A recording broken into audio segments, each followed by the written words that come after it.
Hey, I'm Ryan Reynolds. Recently, I asked Mint Mobile's legal team if big wireless companies are allowed to raise prices due to inflation. They said yes. And then when I asked if raising prices technically violates those onerous two-year contracts, they said, "What the f*** are you talking about, you insane Hollywood ass?" So to recap, we're cutting the price of Mint Unlimited from $30 a month to just $15 a month. Give it a try at mintmobile.com/switch. $45 upfront payment equivalent to $15 per month. New customers on first 3-month plan only. Taxes and fees extra. Speed slower above 40 gigabytes. See details.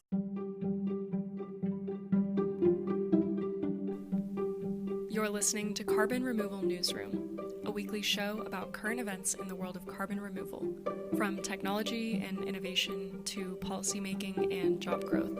Brought to you by Nori, the carbon removal marketplace.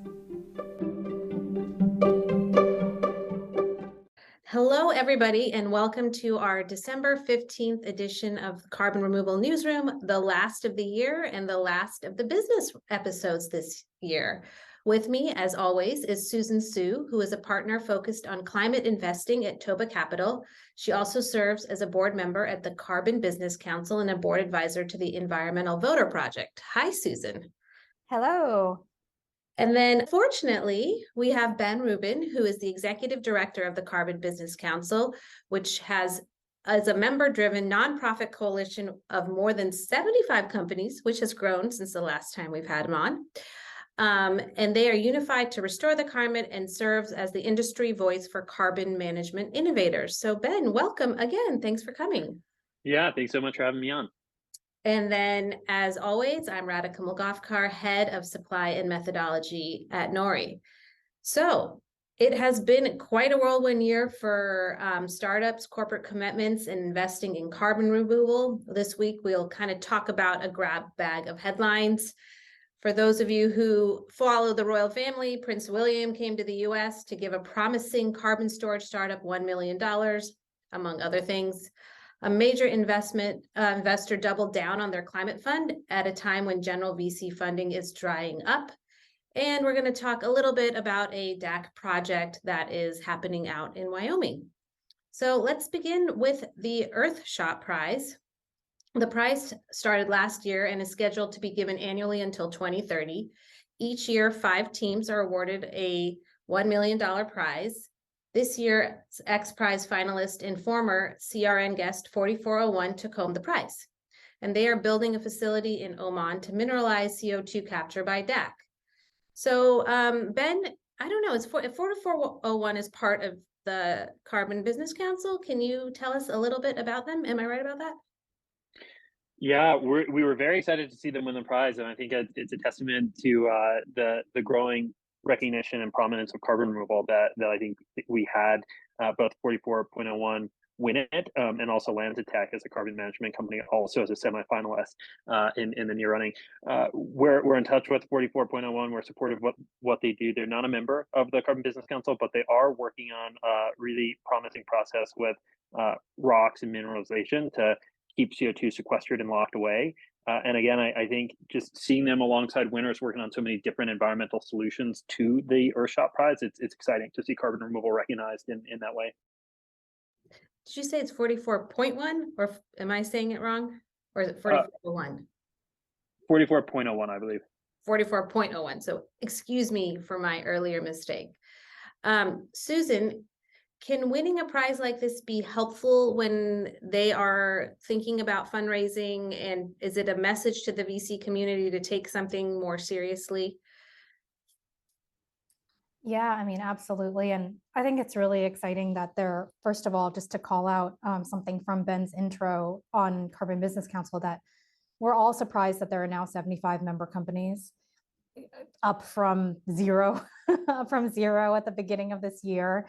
And I think it's really a testament to the growth of this sector. And so relating that to the Earthshot Prize and X Prize, I mean, it just really creates headlines around carbon removal. And I think as we see a more diverse array of companies starting to get anointed with these prizes, it really starts to paint a more, I think, nuanced picture of what carbon removal really is.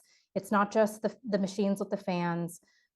It's not just soil carbon. It's not just rocks. It's all of the above. And I think that really helps to show that there's a lot of kind of meat here for investors as well as the public, as well as policymakers to dig into. So absolutely, I mean, first of all, these prize teams that do the evaluations, they usually have some folks that are looking at feasibility, engineering, as well as the scientific component. So it always helps to send those signals that they've been through a round of diligence in order to be sort of validated, for the solution to be validated. The fact that this particular organization has been became a finalist for X Prize and then also was awarded the Earthshot Prize, I think speaks doubly to their legitimacy, which is really, really important when you're a pre-pilot company. It's really not, and this reminds me of, kind of like the DOE or the DoD awards that companies can go for. It's really not about that $1 million. It's a tiny drop in the bucket of what they're going to need. It's really the signal that it sends not only to investors, but to all of the partners that they're going to need throughout their basically operational process to scale up what they're going to do. And so I think it's very, very important for those reasons.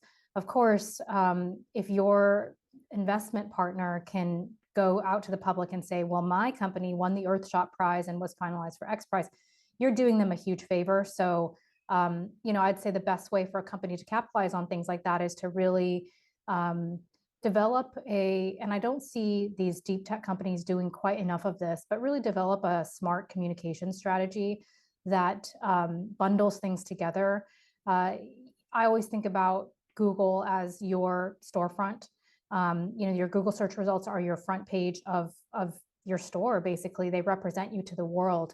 And if you have something prestigious like X Prize or the Earthshot Prize on there when somebody types in 44.01 into the search bar, you want to make sure that the other entries that populate sort of also support the story that you're telling there, that you are a leading company, that you have been validated through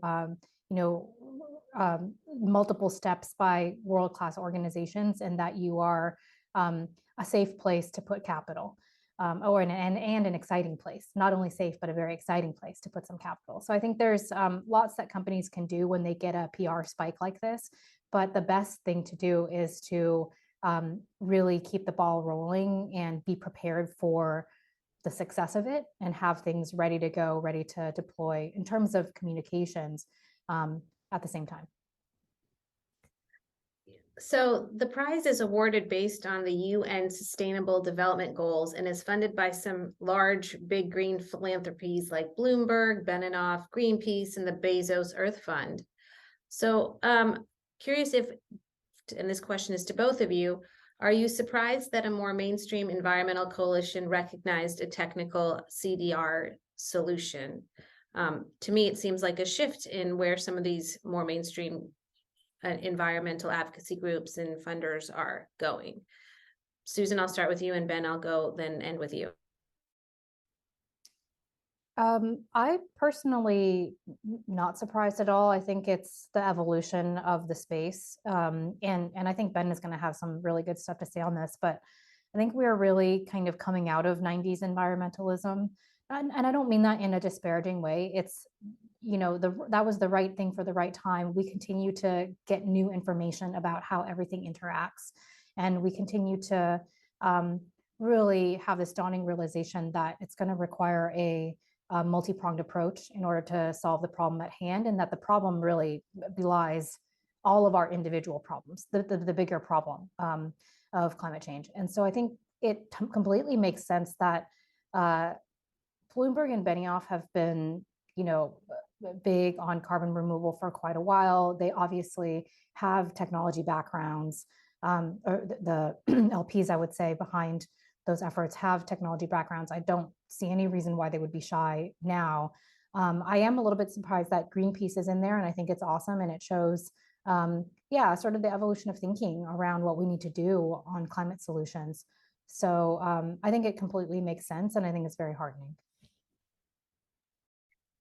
Yeah, all really great points from Susan. Agreed on the evolution, and that makes a lot of sense. I think One thing that's also been exciting to see about the way that the Earthshot has structured their prizes is that they have 5 distinct and select categories, and 4401 they won under the fix our climate category. And as we're looking at different climate tech and thinking about climate solutions, just recognizing that we need gigatons of carbon removal and solutions like the ones that they're putting forward, but also these other prongs of climate action, reducing emissions, preparing for the impacts of climate change. It's exciting to see a competition set up that's recognizing the full breadth of what it's going to take to stabilize the climate and reverse the impacts of climate change. So and I think it's good. It was exciting to see 2 finalists who had carbon management elements. I want to call out 2 that Take a Char, a member of the Carbon Business Council, won the award last year for the work that they're doing in carbon removal. And so it's been good to just see Earthshot's commitment, conviction behind the need for removals. And just also to quickly return to one point that Susan was making about the power of prizes and what it does for companies. It's been an exciting week for prizes overall, in that the Energy Department announced $115 million for the direct air capture prize this week. And so we're seeing the power of what prizes can do to really spur innovation. All right. Well, now we're going to pivot to more, VC type news with Union Square Ventures, which is one of the country's largest and most successful VC firms. In 2020, they launched their 162 million climate tech fund and have been investing in a wide range of decarbonization companies since then. Last week, they announced the closing of their second climate fund, this time with $200 million. They've already invested in startups like algae-based CDR company Brilliant Planet, Remora, a carbon capture solution for trucks, and forest carbon offset platform NCX. So, Susan, maybe you can give us a little bit of an overview of Union Square Ventures and kind of the progress that their companies and they've made since 2020 and what you think of their current approach. Well, Union Square Ventures is really a legendary venture capital fund. I would definitely put them in tier 1. Anybody would love and be very fortunate to have USV on their cap table or as a co-investor. And they've been at it for a really long time. So I think they're definitely the type of fund that has the brand equity and the trust in the ecosystem to be able to launch a climate fund every single year if they wish to, just off the back of the success of their kind of general standard software funds, which they do tend to roll one out. I think in the last 5 or so years, they've kind of rolled out a new vintage every year. Their first climate tech fund, or climate fund, I don't know if they call it climate tech or climate fund, but that was actually, looked like it closed at the end of 2020. So it was almost like a 2021 vintage. And now this one's coming right out at the end of 2022. So they're pretty much right on the heel of their first fund. It's only a year apart. And I think it shows a lot of momentum around the space, of course, which is unsurprising. We talk about that every single month here, but also around, there's a lot of appetite, there being a lot of appetite to, pair a really like sort of blue chip name like Union Square Ventures with the hot category of climate tech investing. So, I mean, they're clearly in the sweet spot. They are not at a lack for deal flow.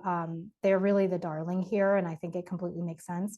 One thing I'll call out that I think is really interesting is their discipline in maintaining a $200 million fund as opposed to going much bigger, which they easily, I'm sure, could have. We've seen a lot of fund announcements in the past months of, I think, was it Fifth Wall's climate fund was like 500 million. There have been some growth funds out there approaching $1 billion or more. And so I think it's a very specific strategy on the part of USV to stick to a disciplined, tight, kind of sub 200 million fund amount.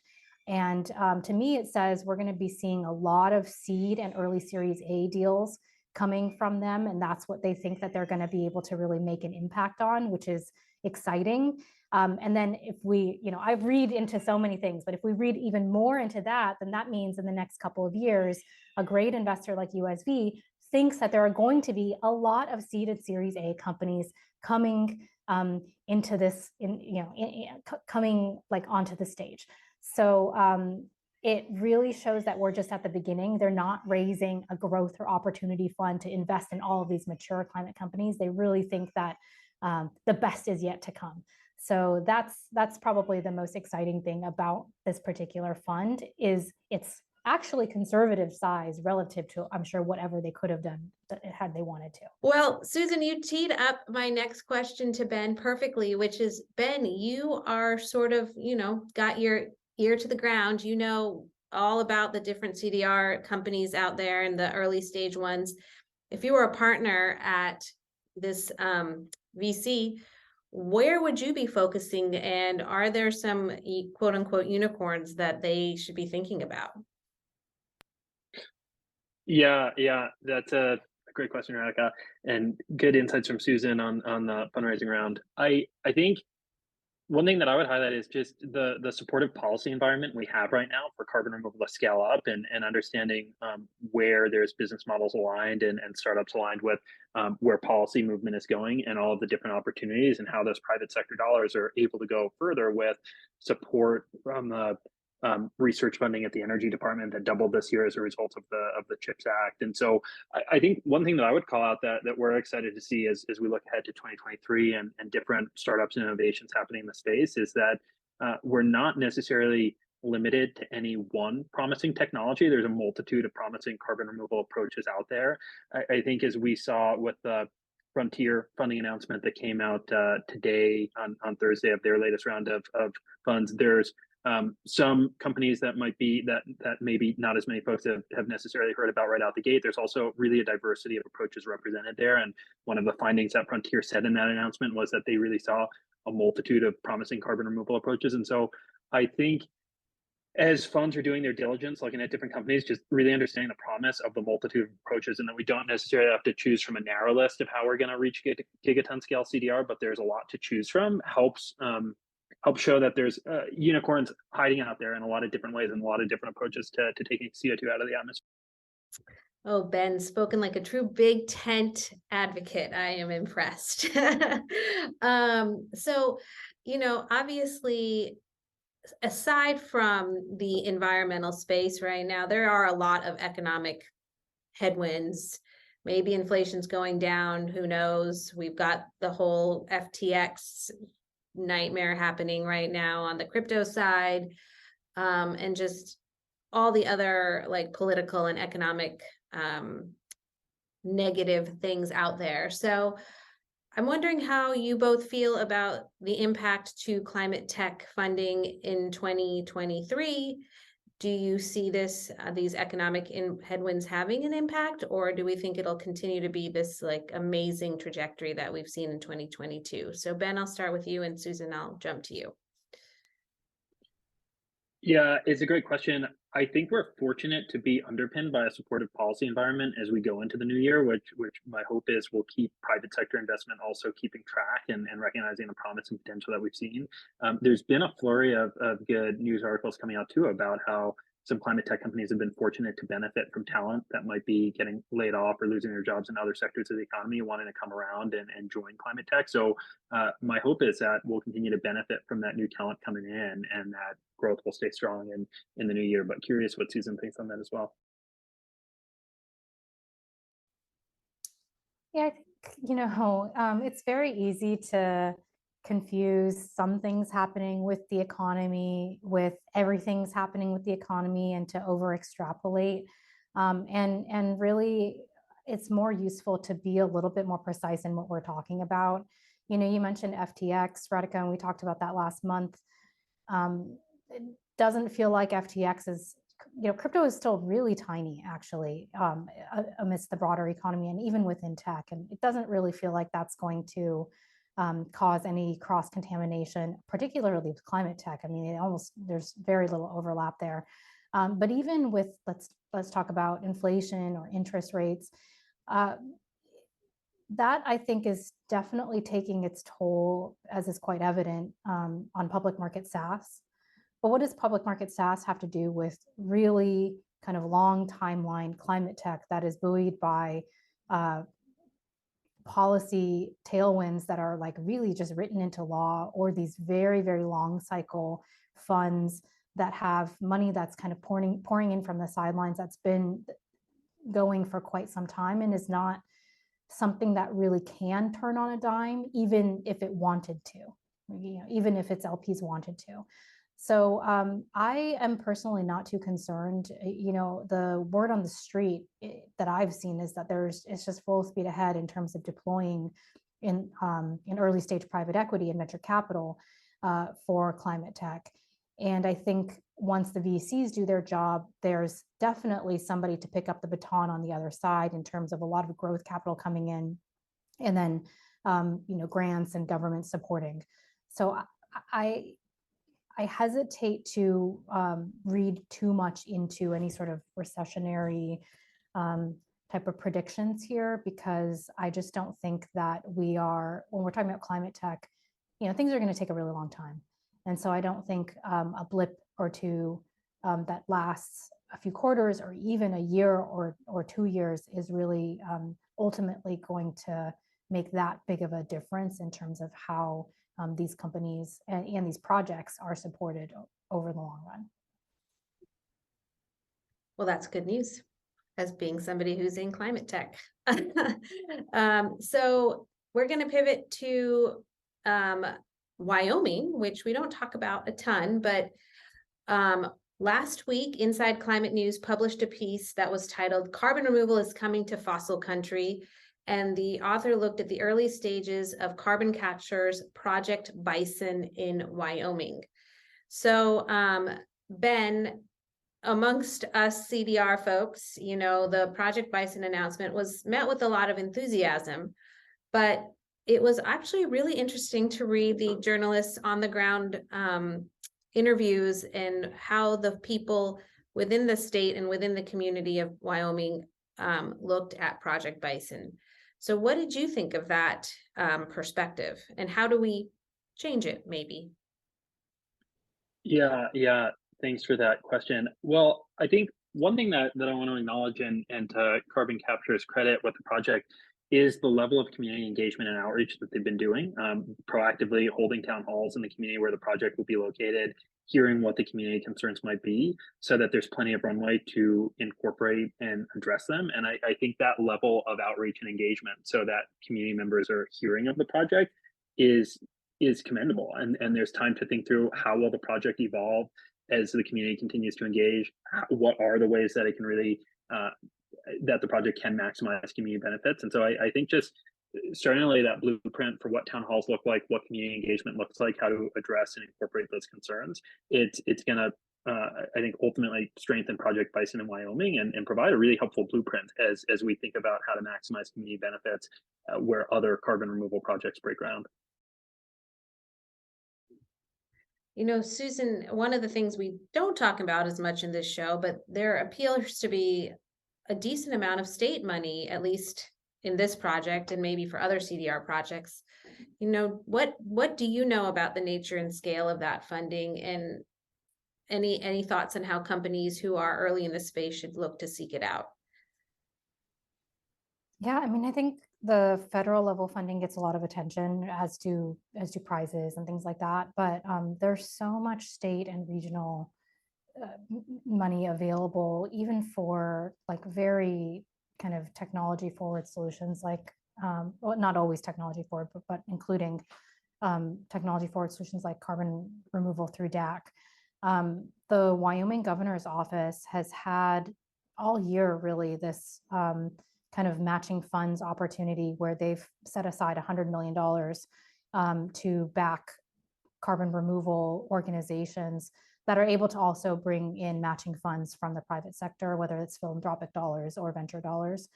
And I don't think that many people know about it, actually, which is a common problem with a lot of these state funding opportunities. I've just kind of noticed that anecdotally. I haven't done an official survey even myself to see what all there is in each of the 50 states. And that's probably part of the problem, is that there really isn't an easy database that you can kind of go after. As a leader of an organization, you have to be quite diligent and on top of it. I will say, as a side note, though, that amongst other investors, we always talk about like, oh, this this funding, this founder or this company is really good at getting grants. And that's like a checkbox that we like to see.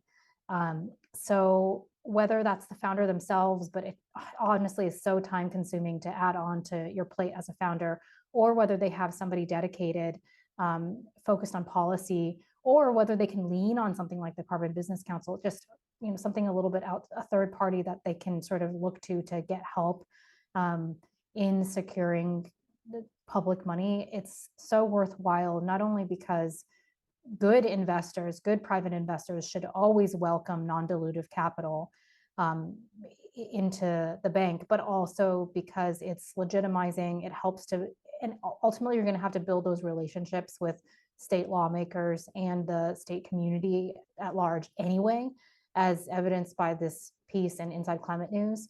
And so you might as well get started and get some funds for it.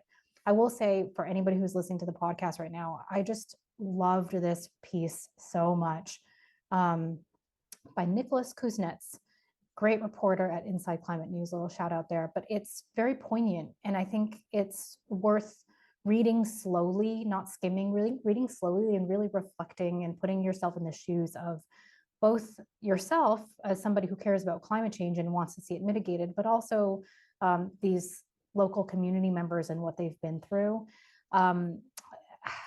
It's a really tough problem. And I think it's very easy for companies that are, sort of VC backed, or they're like in Pasadena, I don't want to call carbon capture is located in Pasadena or wherever, to sort of say, well, coal country, that's where we're going to put these plants and we're going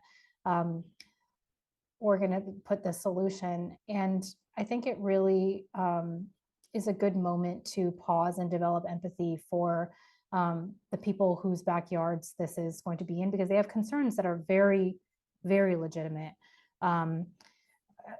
Yeah, I just thought it was a really great piece, and I'd encourage everybody to go for it.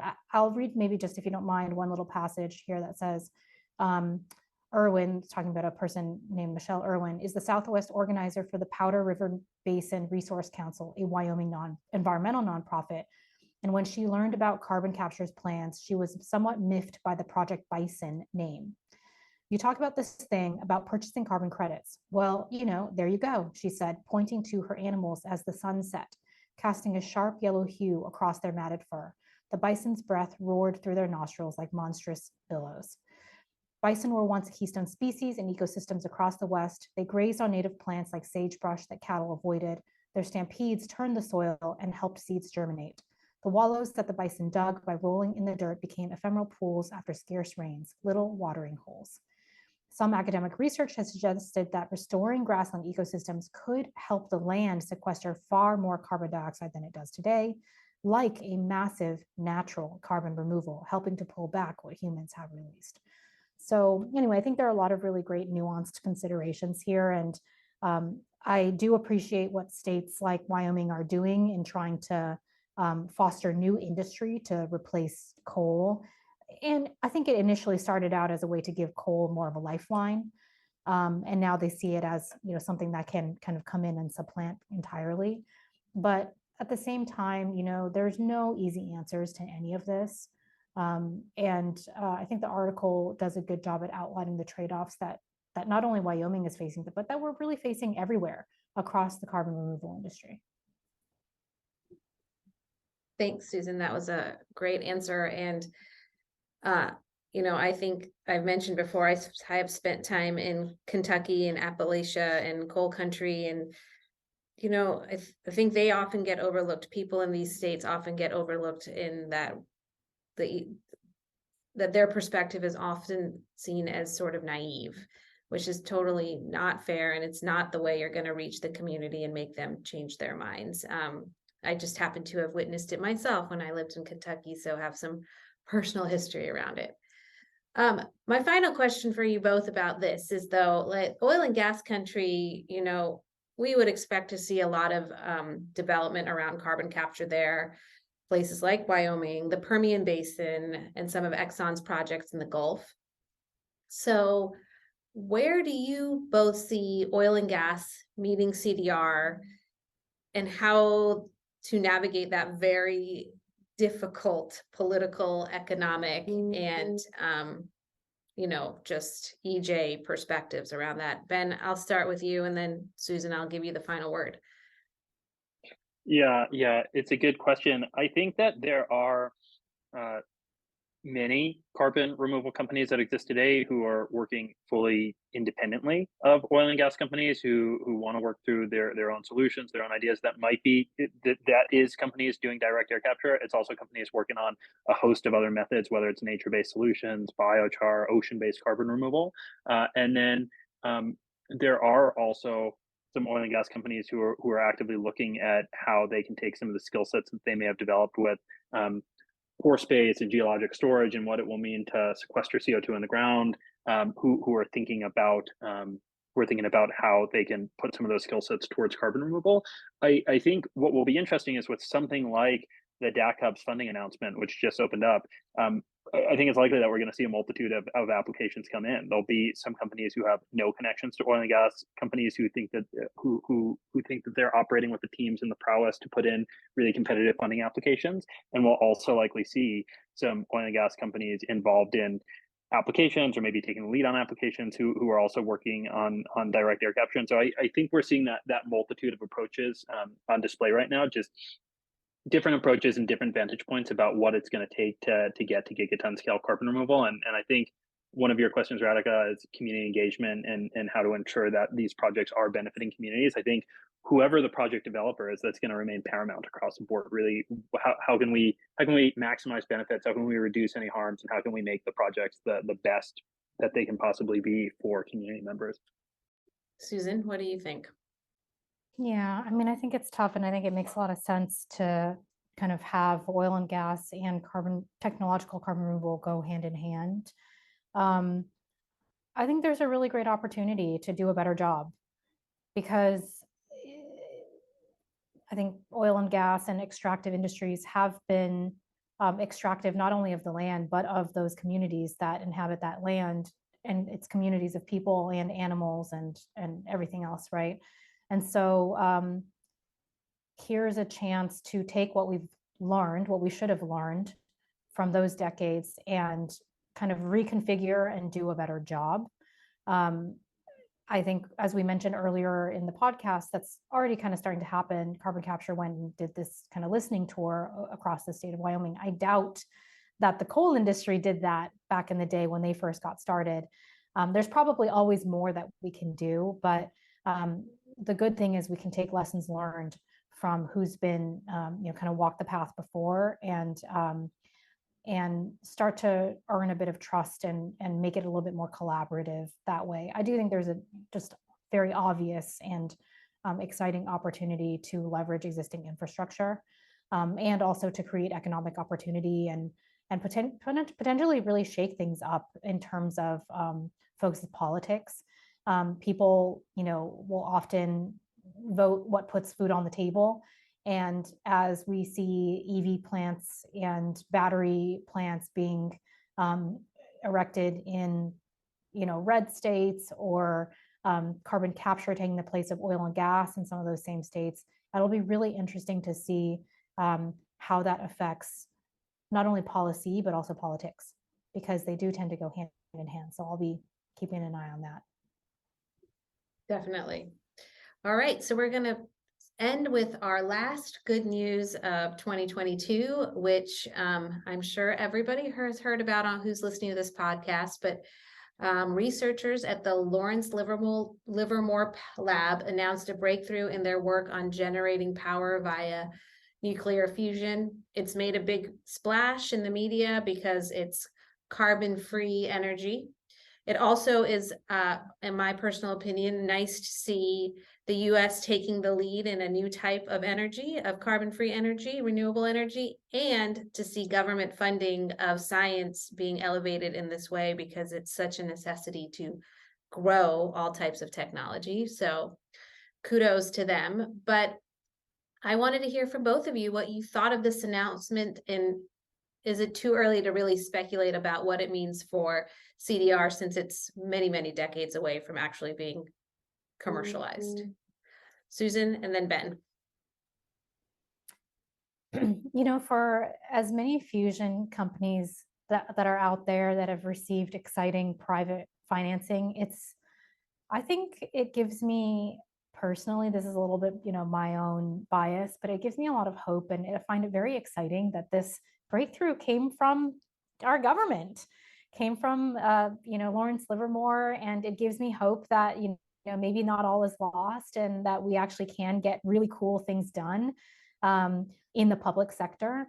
I think we should all be really proud of that, whether we're Americans or not. We should just be proud that public taxpayer money can band together and do something amazing. Now, this is just a tiny drop in the bucket. They obviously have only just proven the first step in a long series of a bajillion different steps that need to come from this. But I will just maybe highlight the source of the innovation as worth noting first and foremost. And secondly, that, when we look at really some of the technological advancements that affect and stand the chance to change all of humanity, whether that's things like the Stanford Linear Accelerator or the Hadron Collider, like these things require so much money. And really nobody has more money than the US government. And so it tells me that this is the right place for this innovation to be coming out, and hopefully for some of it to be experiencing longevity, for it to be scaling. It's still exciting, also what it implies for the private sector, but I suspect that what we can start to see is maybe more enabling technologies or adjacent technologies emerge on the private sector. A VC-funded company is not going to be the first to make fusion happen. That would absolutely floor me, and I don't think it makes sense at all.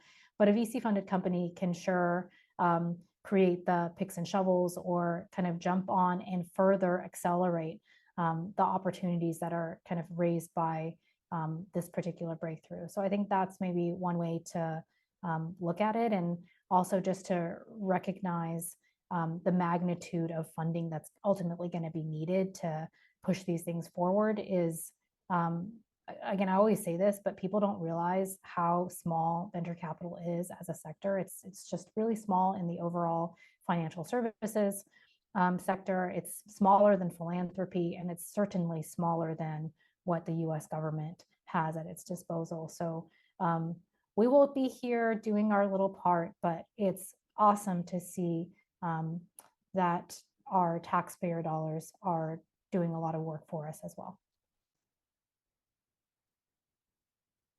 Yeah, great points and insights from Susan on that, and thanks for the question on it, Radhika.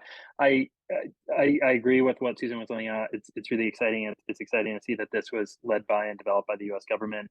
I think one thing that it highlights for me as we're closing out 2022 is just how we need innovation in climate tech across the board. Solar panels are often referred to as a technology where we're hoping that other technologies in climate tech can pursue that pathway to have R&D, to see the technology cost curve fall, to continue redesigning it to maximize the potential of it. And so I think as we look to 2023, this announcement and this progress, my hope is that it will help catalyze climate tech across the board, whether it's on battery storage, carbon removal, continued work around fusion. And I do think it will be exciting in 2023 and beyond as climate tech continues to move forward to ultimately see what the interplay might be between these different approaches and technologies. As we know, direct air capture can be energy intensive to run. There's a number of ways around that. It can be powered with renewable resources. And just as we're starting to see breakthroughs and advancements in battery storage or different forms of carbon-free energy, promising to ultimately see how all these different climate tech developments can ultimately blur and progress together.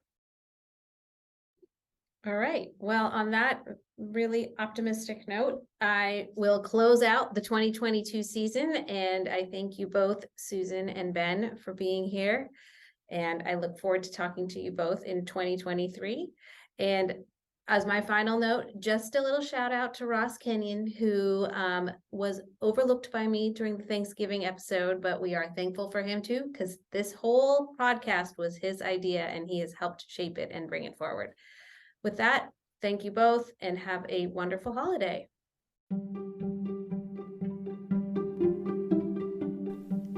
Thanks so much for listening to Carbon Removal Newsroom. If you like the show, the best way you can help us is by giving us a great rating and review in Apple Podcasts, following the show on Spotify, and by sharing the show on social media. Tell your friends and help us spread the word about what's happening in the world of carbon removal.